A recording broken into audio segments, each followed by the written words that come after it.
Son varios medios ya los que en las últimas horas están cubriendo el renacer de Jaime del Burgo, porque ha reaparecido. Casi aquí hablábamos de la reaparición de Catherine Middleton, que llevaba desaparecida más de 6 meses. En cuanto a la corona británica, pues ahora hay una reaparición en el caso de la corona española. En este caso podemos decir para el mal de la Casa Real y la corona de Letizia Ortiz y Felipe VI. Y es que Del Burgo hacía su retorno brutalmente, humillando, según algunos medios de comunicación, a Felipe, diciendo que el amante sería él, y revelaba cómo llamaba a Letizia íntimamente, diciendo que Letizia le pidió huir, que habían hablado justo ese 12 de mayo. Esa entrevista al diario Clarín en Argentina fue tremenda, y es que el examante más célebre y más kamikaze de la reina había vaciado el rifle completamente y no se había callado ni una. Lo hicimos en 2 partes, sí es cierto, y en ese caso pues vimos que dejó a la monarquía española a la altura del betún y hablando con unos términos durísimos sobre los Borbones, diciendo que los españoles han sido engañados y lo son cada día. Esto decía en referencia a la monarquía española, justificando que él sabe de lo que habla por la relación sentimental que tuvo con la asturiana. Los españoles que son masoquistas, adolescentes y débiles. El nivel de corrupción moral de quienes ostentan la corona y de sus predecesores inmediatos supera lo tolerable y han cruzado todas las líneas.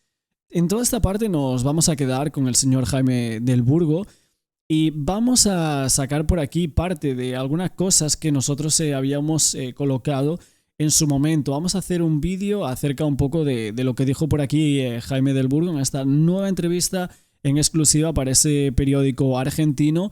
Y vamos a ver por qué dice esto y en cuanto al tema Letizia, que dice que no le quiere darle la mano. Viene antes precedido un poco de esa supuesta corrupción de la corona española y en algunos momentos se llegó a hablar en algunos medios, evidentemente, del tema Juan Carlos I, pero también en torno a Felipe VI y a Letizia Ortiz, de si supuestamente tenía algunos negocios turbios que no habían salido a la luz.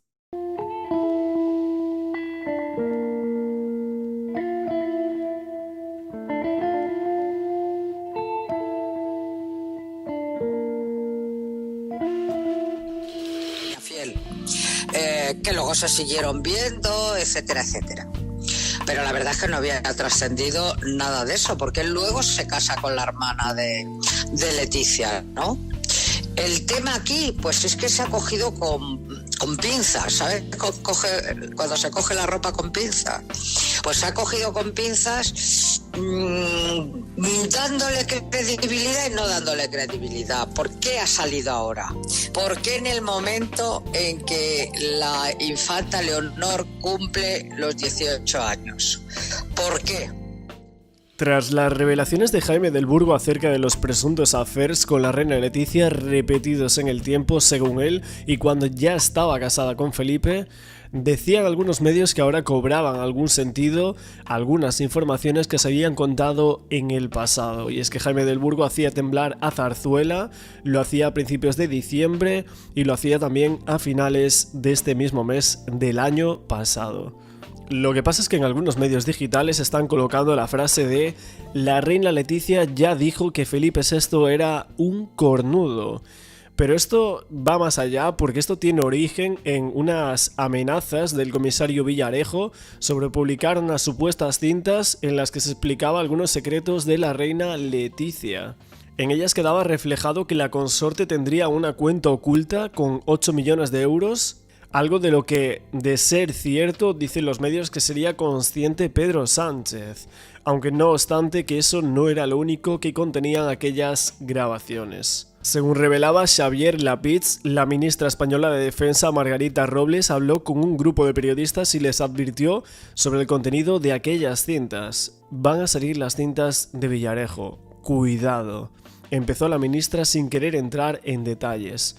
No obstante, los periodistas insistieron en conocer los detalles y lo que dijo Robles cuadraba perfectamente con las informaciones supuestamente de Jaime del Burgo. Y es que en las grabaciones textualmente dice la reina, supuestamente el rey es un cornudo. En el español es pues que el compillogui, el López Madrid, se juntaba con la reina Leticia en encuentros informales. Villarejo, que estaba en todas, tiene cintas grabadas.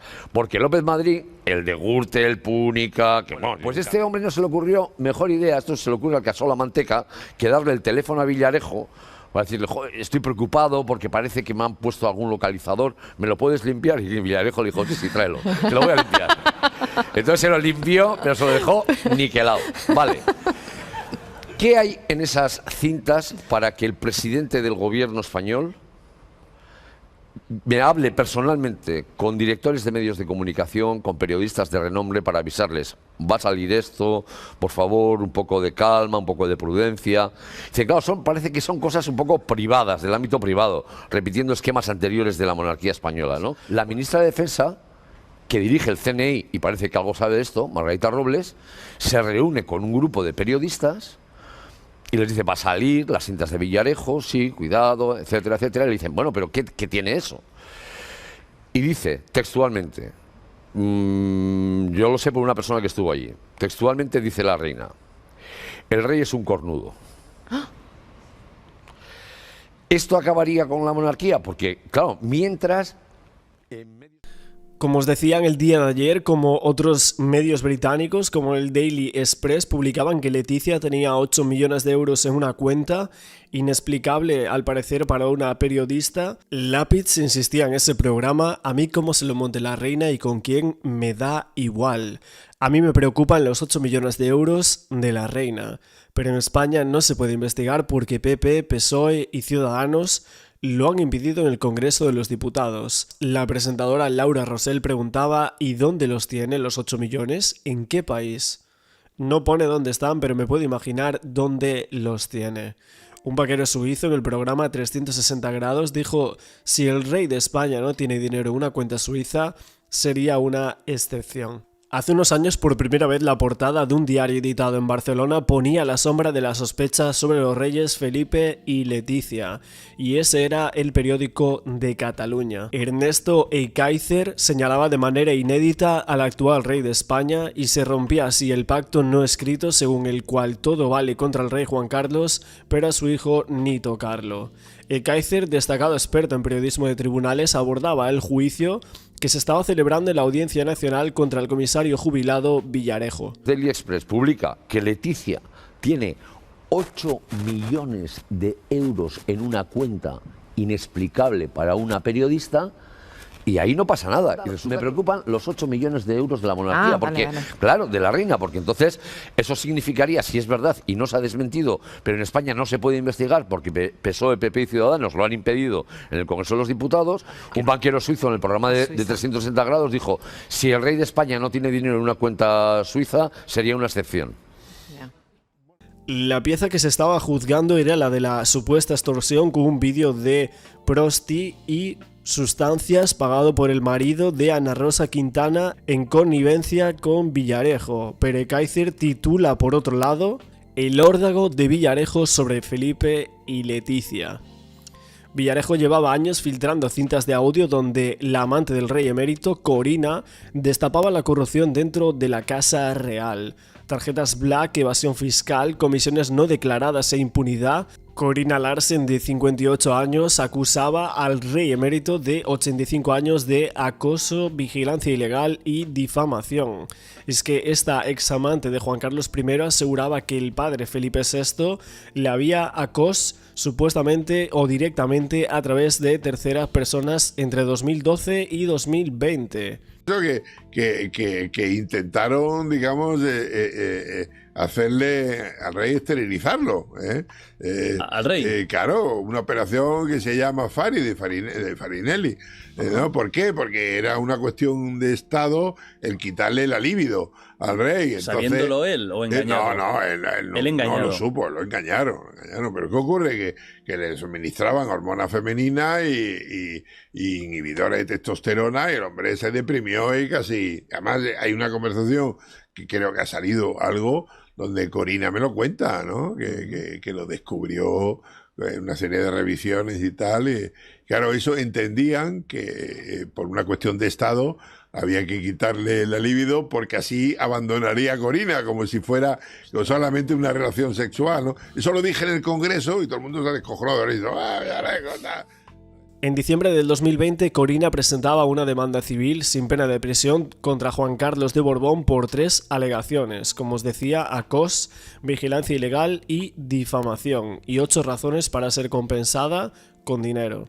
En julio del 2021, la Judicatura inglesa publicaba la demanda civil y otorgaba al Tribunal Superior de Londres la potestad para procesarla, excluyendo el recurso al Tribunal Supremo. En diciembre del 2021, Juan Carlos aduce inmunidad soberana para ser juzgado en Inglaterra y niega las acusaciones. En marzo de 2022, el juez Matthew Nickling rechazaba la dispensa legal del rey y le daba permiso para apelar la sentencia que le negaba la inmunidad ante un tribunal de apelación. Y ya el 6 de octubre del año 2023, la jueza sentenciaba que los tribunales de Inglaterra y Gales no tenían jurisprudencia para juzgar a extranjeros, demandante y demandado de presuntos delitos cometidos en el extranjero, y se cerraba la causa por no ser admitida al Tribunal Supremo, sin pasar de la fase preliminar. Así Juan Carlos I y sus objeciones ganaban así a Corina Larsen. Was astonishing. My jaw dropped. Pero insiste en que sus conocimientos de las finanzas del rey emérito eran mínimos, que la reina Sofía y toda la familia real debía saber más. Al rey Felipe VI, añade, no le será fácil desvincularse de lo que pudo hacer su padre. I think that is difficult, because you cannot claim that you have nothing to do with that if you have benefited from it all your life. Aunque admite que con su reinado la monarquía ha ganado en transparencia. Aunque esta vez la bomba era contra Felipe VI y su esposa, la reina Leticia. El Kaiser publicaba lo siguiente: Villarejo, Ana Rosa Quintana y Eduardo Inda hablaron en el año 2017 de material íntimo que afectaba a la reina Leticia y a Felipe VI. Las informaciones relacionadas con Leticia y con Felipe procederían, según fuentes fidedignas, del teléfono del que fuera amigo personal de ambos, el empresario Javier López Madrid, que fue cliente de Villarejo, a quien solicitó que le limpiara el teléfono. Villarejo, al hacer su trabajo, se quedó, como es costumbre, con una copia de todos los mensajes. López Madrid es el célebre compi-yogi de Leticia, amigo íntimo de Felipe y compañero en la práctica de yoga de la reina. Fue condenado por corrupto en el caso de las tarjetas Black de Caja Madrid, y de su móvil ya se publicaron mensajes privados con Leticia donde la reina criticaba a los medios que publicaban noticias de las tarjetas Black. Leticia los llamaba mierda, pero ahora parece que Villarejo guardaría más material. También en el reciente libro en el que colabora Jaime del Burgo con Jaime Peñafiel, titulado Leticia y yo, también se habla un poquito de este asunto. Pero en realidad, ¿de qué material se trataría ese material que tendría Villarejo supuestamente sobre el rey Felipe VI y sobre Leticia Ortiz? Evidentemente lo que hasta ahora se ha publicado no tiene relevancia penal, Leticia y Felipe íntimos de un condenado a prisión por corrupción, pero Villarejo juega con otro tema espinoso: esos supuestos negocios ocultos de los reyes, que hasta ahora el único que ha osado hablar de la existencia de negocios privados de Felipe sería el primo de Leticia, David Rocasolano. Rocasolano, primo y abogado privado de la reina hace años, lo reveló en una entrevista con uno de los biógrafos de Leticia, Leonardo Fazio, en el libro Leticia, la reina impaciente. Y es que Fazio escribía lo siguiente: el dinero negro en la casa del rey, según el primo de la reina, no es cosa del pasado ni exclusivo de Juan Carlos, es parte de la normalidad, un goteo frecuente de las empresas privadas que entran en la casa de la familia Borbón, y es que David Rocasolano asesoró a Leticia 10 años y también al príncipe Felipe. Desmiente la imagen de transparencia como si los reyes fueran parte de la misma corrupción que manchó la corona. El príncipe Felipe, según Rocasolano, fue más precavido que su cuñado Urdangarín, aunque confió en un desconocido. El primo de la reina dice que él guarda comprobantes de cuentas bancarias de Leticia y de Felipe y documentos de cada negocio que hizo con ellos. Los actuales reyes han hecho negocios, nunca nadie ha escrito nada al respecto, hasta ese momento. David Rocasolano decía que guardaba las pruebas. Parece inverosímil que en un recién llegado a Casa Real se le confiase una tarea secreta. Pero en la familia Borbón no hay secretos cuando entras a formar parte de ella. Se entra como se entra en la mafia. Esta revelación dicen que parece tener una nueva dimensión con esa supuesta amenaza de Villarejo ya hace años, que tenía el móvil del empresario López Madrí y que podía hacer caer a Felipe y a Leticia. Muchos medios se preguntaban hace años si esas presuntas grabaciones de Leticia y López Madrí serían un mito o una realidad. Y es que dicen que nadie las escuchó jamás, pero que no dejan de hablar de ellas, y son, según algunos, la última bomba que le queda al comisario Villarejo por filtrar a los medios. Y expreso de la Casa Real. Saltamos al año 2015, usted ya no estaba en el mundo, lo dirigía en ese momento David Jiménez, y fue cuando aparecieron publicados los SMS entre Felipe, Leticia y su amigo el empresario Javier López Madrid, aquellos famosos SMS de los Compillogui. Hace unos días hablamos con David Jiménez, y al hilo de estas cosas nos contaba lo siguiente. Yo recuerdo estar en mi despacho y que me llegaran compañeros del periódico con unos papeles diciéndome que eran conversaciones privadas de los reyes. En aquellas conversaciones la reina insultaba al suplemento rosa del mundo, Locke, ¿no? Lo llamaba una mierda. Y aquello, claro, implicaba al periódico directamente en esas conversaciones. Lo que nosotros hicimos fue, como respuesta, Iñaki Gil, que era el jefe del suplemento, escribir un artículo de opinión respondiendo a la reina. Se publicó, fue a portada del periódico, y recuerdo que enseguida recibí una llamada de presidencia, quizá una de las llamadas más indignadas que recibí en el año que fui director del periódico, porque la persona que me llamaba, que era Antonio Fernández Galeano, estaba indignada porque consideraba que habíamos ofendido a la familia real.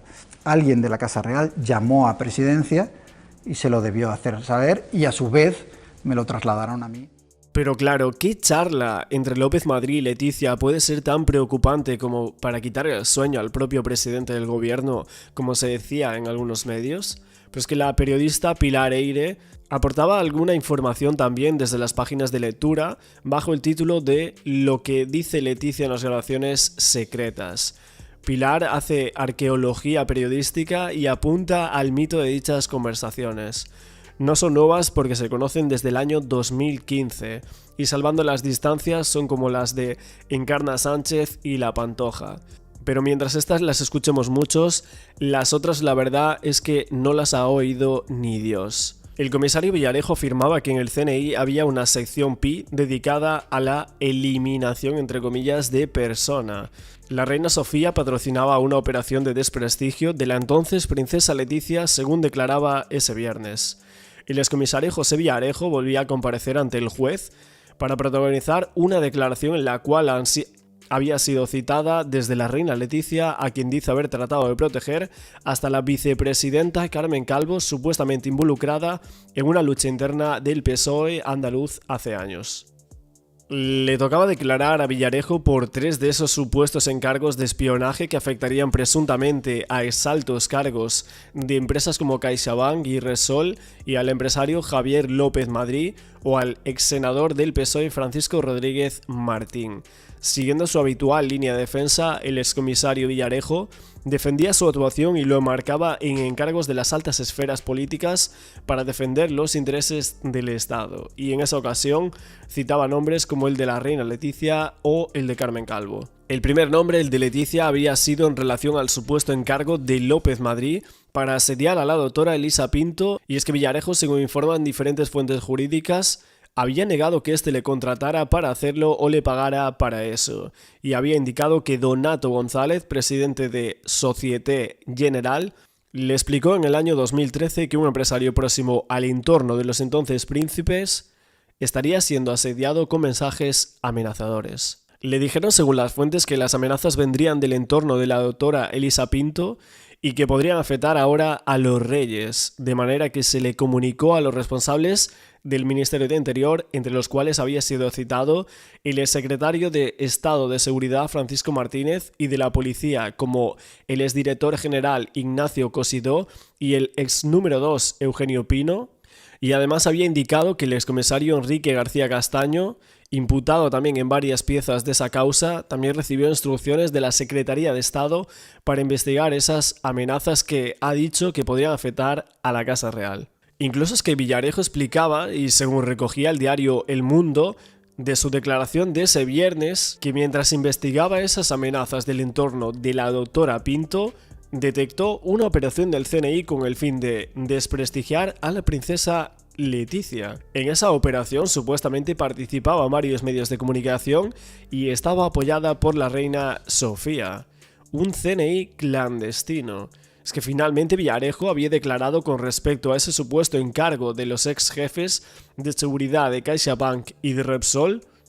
Y es que volviendo atrás a todas estas informaciones sobre el excomisario Villarejo, un poco sobre Casa Real, la reina Sofía y lo que este decía, y también en torno ahora mismo a Jaime del Burgo y Jaime Peñafiel, que también colocan algo sobre el CNI.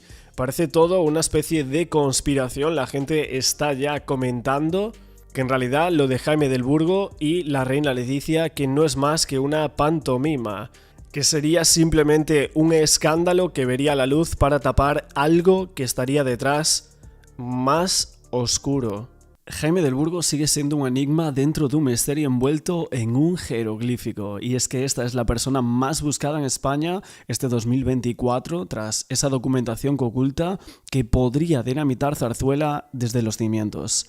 Pero como alguna prensa lo silencia, lo censura y lo oculta, parece que hay poca documentación. Pero es que el amante de la reina Leticia no es un cualquiera, este es multimillonario, hijo de un pez gordo del PP en la época Aznar, primer presidente del Navarra. El excuñado del rey Felipe es, según el primo de Leticia, un genio que vive a todo lujo en un ático de 3 millones de euros de la zona alta de Madrid, donde cenaba con los reyes Felipe y Leticia.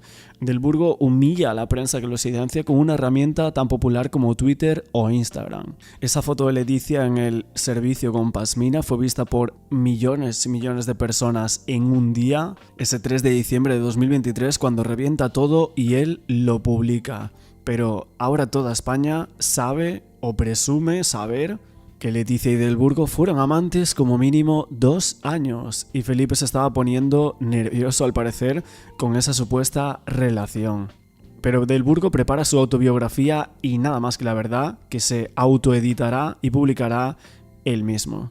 Pero otra cosa es que él ha retirado una fotografía de Instagram. Hay algunas personas que dicen que sería por las amenazas que recibe. Se pudo ver que de las 11 publicaciones que había colgado hacía una semana, el 23 de enero, había eliminado una, que sería la última. Una que decía precisamente padre e hija. Aparecía Del Burgo con gesto agresivo mostrando el puño y una foto de su hija Ulla. Del Burgo elimina precisamente estas fotos, la del puño combativa con Zarzuela y una de las muchas que tenía en Instagram con Ulla, su hija. Muchos nos preguntamos si será que ha recibido algunas amenazas contra su hija o contra él, pero es que mantiene muchas fotos de la niña rubia de ojos azules, de bebé o más actuales con 4 años, pero la clave del post que elimina son las 3 palabras que quieren decir mucho más, y es que dice padre e hija. Algunos sectores habían llegado a cuestionar la paternidad de Leonor e insinuar que la princesa podía ser hija de Del Burgo. Es que en ese contexto las palabras de padre e hija parece que hacían temblar también a muchas personas. Es que Del Burgo había aceptado eliminar ese post, solo ese, pero que conservaba muchísimas fotos de ella. Y es que si el problema no son las fotos de la niña, sino la frase padre e hija, es que Del Burgo recibe amenazas tras insinuar que Leonor no sería hija de Felipe. Si existe una manera de cargarse la monarquía, que sería esa, hacer la prueba de ADN a Leonor y que sea hija de otro. y demás, empezó a circular el rumor de que el rey había, y la Casa Real Española, había pedido una prueba de ADN de las princesas. Estamos hablando de Leonor, que tiene 18 años ya, y Sofía de 16. Y que habría pedido o que era necesario hacerles una prueba de ADN. Lo cual ahí ya escala un poco esta situación, porque estamos hablando de algo muy, muy sensible, sobre todo que estamos hablando de dos adolescentes, ¿no? Sobre las cuales se está dudando de la paternidad y están siendo expuestas en las redes.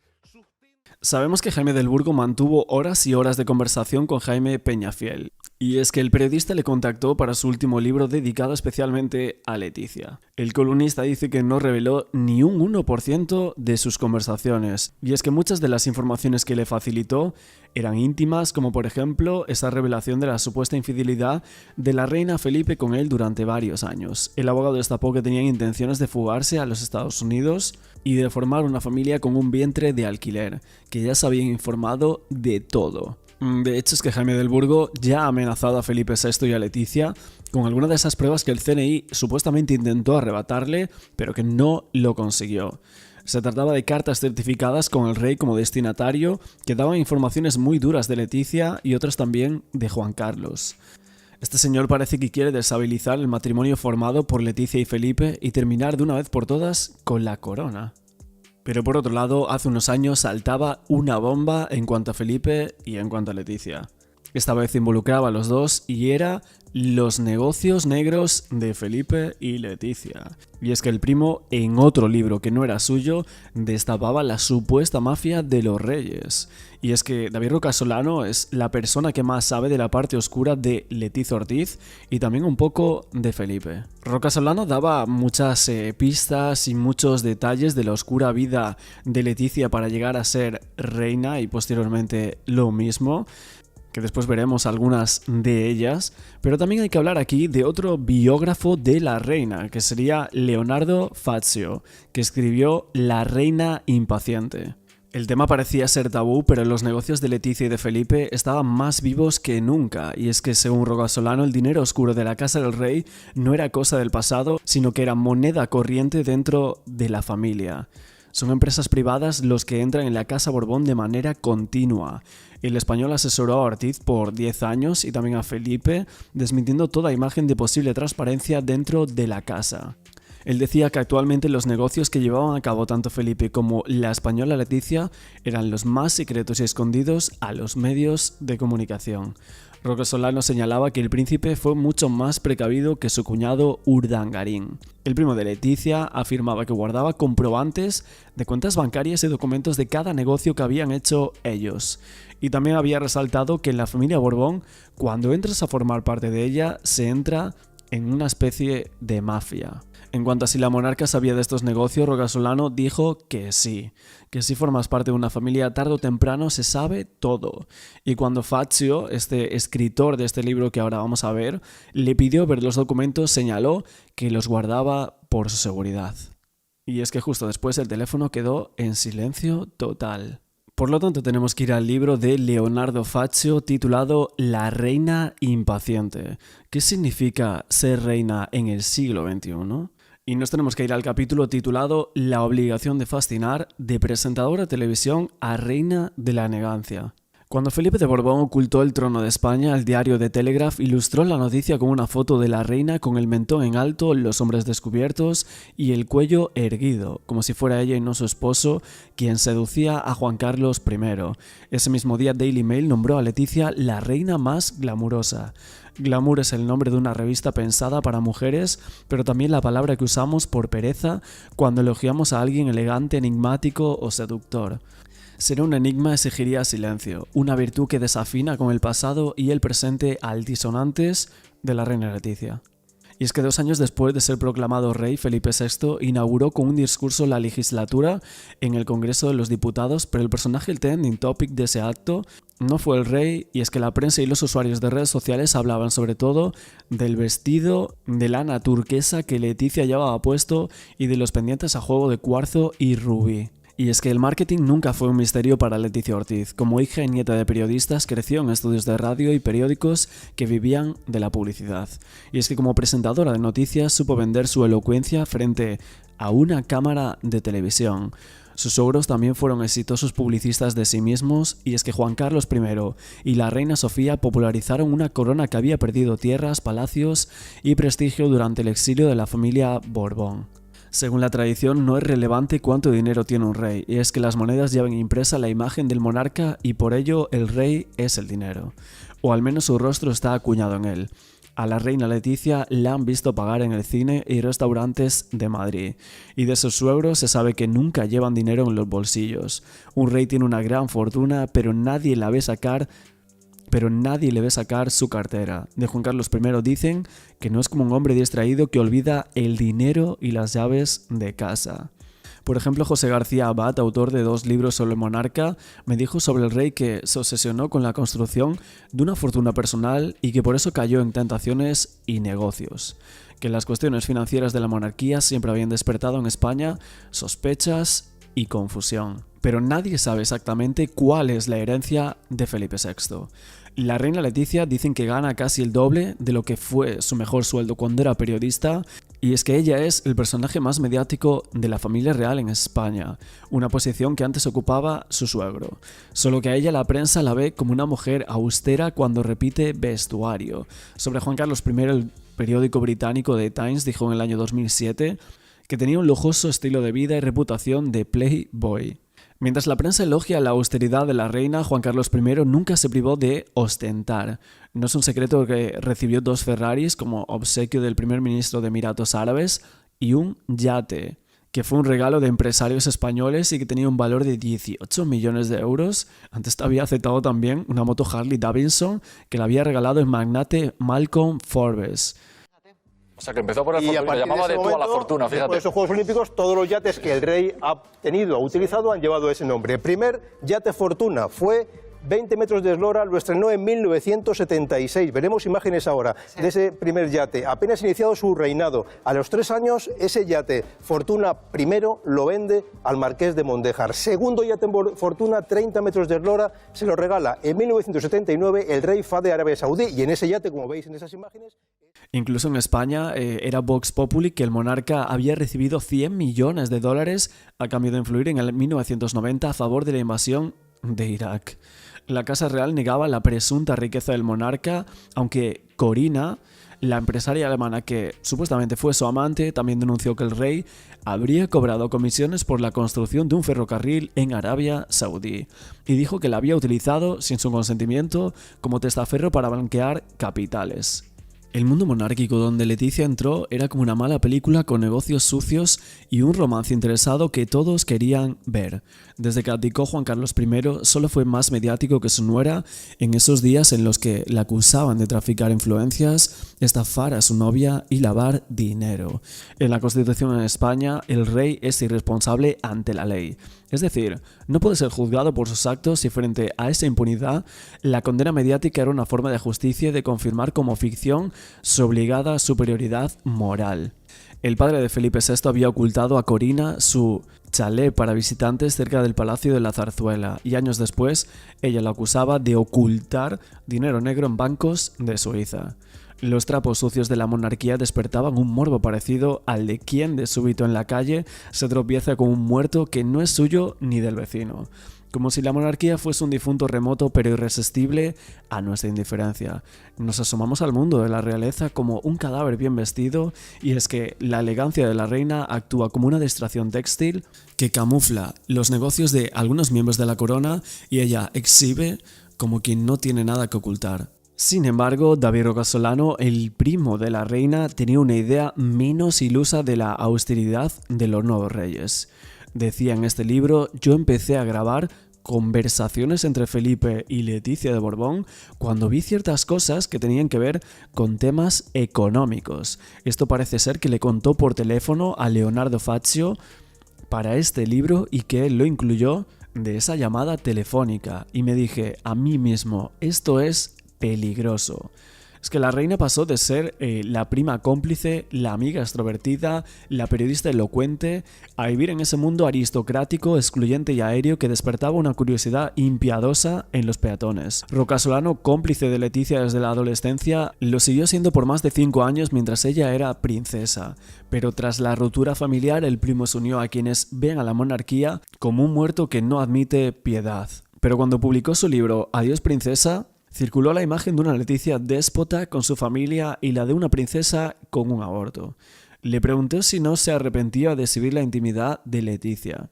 Y él dijo: para mí ya no es mi prima. Si mañana salen los periódicos que la reina falleció, me es indiferente. Todos los días llegan noticias de la monarquía de que no hemos pedido, como obituarios de nombres que vienen desde el más allá. El dinero negro en la casa del rey, según el primo de la reina, no es asunto del pasado ni exclusivo de Juan Carlos I. Es parte de la normalidad, un goteo frecuente de empresas privadas que entra a la casa de la familia Borbón. David Rocasolano asesoró a Leticia como abogado durante más de 10 años y dice que también lo hizo con el príncipe Felipe. El primo de la reina hablaba con total naturalidad de quien recitaba de memoria la lista del supermercado o como si su rutina fuera desmentir la imagen de transparencia de Leticia y de Felipe VI. Como si los reyes fueran parte de la misma corrupción que en los últimos años manchó la corona. Iñaki Urdangarín, cuñado de Felipe VI, fue condenado en 2018 por fraude y delito fiscal y declaró que la Casa Real estaba al corriente de sus negocios. El primo de la reina me dijo que Urdangarín no mentía. Iñaki no ha hecho más que repetir lo que hacen los demás. Esto aseguraba también David Rocasolano. En el melodrama monárquico, el cuñado de Felipe VI se comportó con la ambición propia del balonmanista olímpico que fue, pero lo pillaron cometiendo una infracción. El príncipe Felipe, según Rocasolano, fue más precavido que su cuñado, frase que nos deja a todos desconcertados. El primo de Leticia dice que él guarda comprobantes de cuentas bancarias de Leticia, de Felipe de Borbón y también documentos de cada negocio que hizo con ellos. Parece inverosímil que a un recién llegado a la Casa Real, como era entonces el primo de la reina, se le confiase una tarea tan secreta, pero él asegura que en la familia Borbón no hay secretos cuando pasas a formar parte de ella. Se entra en la mafia, me dijo. Le pregunté si Leticia sabía de los negocios. Si tú formas parte de la familia, es difícil que se te oculte. A las preguntas incómodas sobre la monarquía, la mayoría de las veces la respuesta es un silencio. Y es que al primo de la reina le pedí ver los documentos y escuchar las grabaciones que incriminaban a Leticia y a Felipe VI, pero dijo que, aunque hablaba de ellas, prefería no mostrar esas evidencias. En el año 2013, él había publicado su libro Adiós princesa y por temor a represalias de parte de su prima o de la Casa Real, me dijo que se reservaba esa información como una medida de precaución y de seguridad, como quien guarda un as bajo la manga. Era un arma de autodefensa ante una posible acusación y luego su teléfono quedó mudo. El primo de la reina prefirió callar. Y es que como presentadora de noticias, Leticia Ortiz cuidaba cada palabra que decía ante las cámaras de un telediario. Cuando se casó con Felipe de Borbón, se ajustó a ese código de la corona que consiste en no responder preguntas. Desde la Casa Real no dan respuesta al pedido de contrastar el testimonio del primo de la reina. La reina no concede entrevistas. Y desde ese hermetismo de la monarquía, Leticia se comunica con sus gestos y discursos breves, pero sobre todo con su apariencia. Un vestido de marca española revaloriza la industria de su país. Una falda ligera combina con la fragancia de un perfume. Repetir vestuario es un gesto de austeridad. Antes de casarse con Felipe de Borbón, Leticia Ortiz había cambiado más de 7 veces de domicilio, vecinos y también de código postal. Desde la cuna, ser rey se define por el sentido del arraigo y la propiedad, y es que la reina Leticia creció creyendo que el porvenir estaba lejos de su casa. En Oviedo, esa ciudad donde había nacido, había vivido durante un año con sus padres, sus abuelos paternos, su bisabuela y una tía en un piso de alquiler. Pero cuando nació su primera hermana, la familia Ortiz se mudó a otro piso apartado del centro de la misma ciudad. Volvieron a mudarse a un apartamento alquilado junto a unas vías de tren cuando nació su segunda hermana. Y cuando su padre se quedó sin trabajo en Oviedo, la familia se trasladó a un barrio obrero de Rivas-Vaciamadrid, en las afueras de la capital. Pero cada mudanza era para su familia un paso obligado por las circunstancias y una ocasión para volver a empezar, y es que Leticia aprendió a moverse como una optimista que intuía en cada traslado una oportunidad.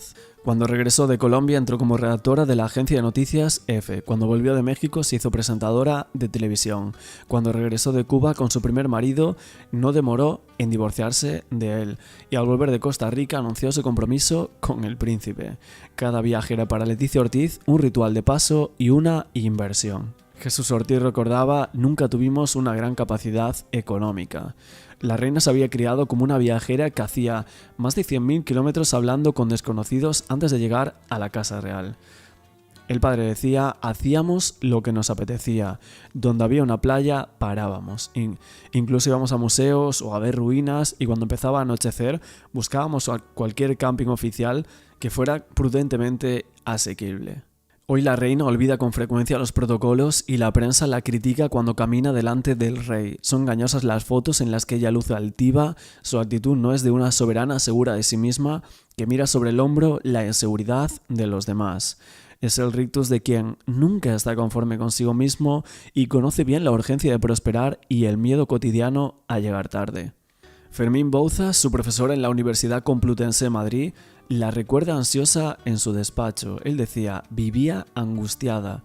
Me decía: no tengo dinero y tengo que trabajar como sea. Además venía a mi despacho a que le firmara papeles para conseguir becas.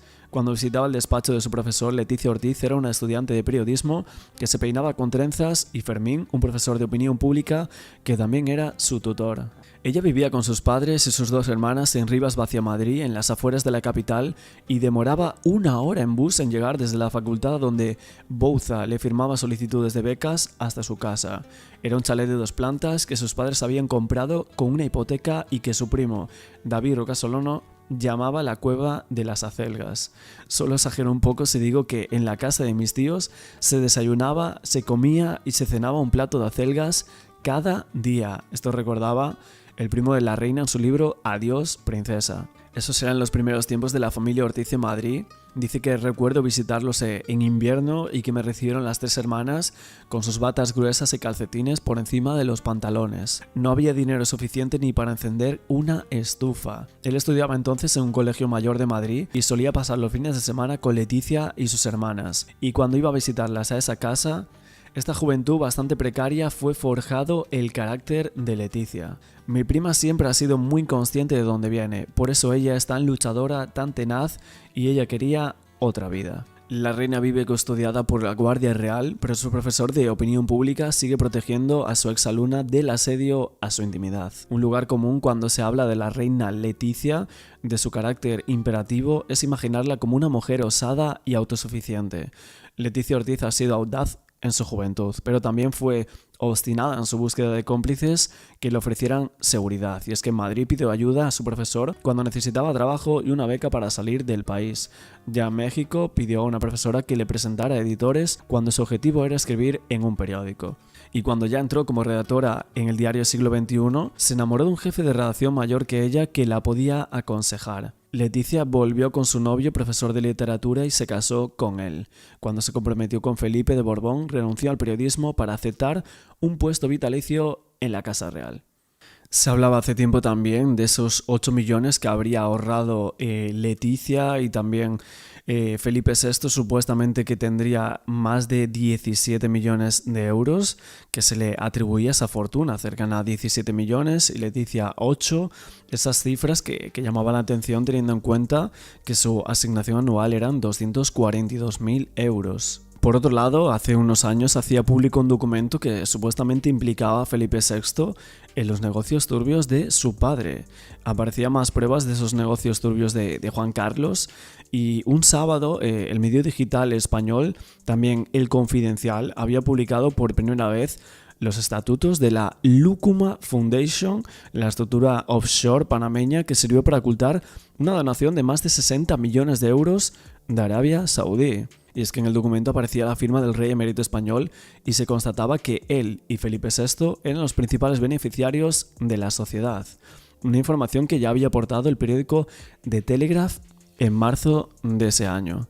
Asimismo, estos estatutos establecían que la Lucuma Foundation había sido constituida para hacer de pantalla de una cuenta en el Banco Mirabaud de Ginebra, donde pocas semanas después de la ratificación del documento, el 10 de marzo del año 2011, se ingresó una donación de 64 millones de euros efectuada por el rey de Arabia Saudí en favor del rey de España.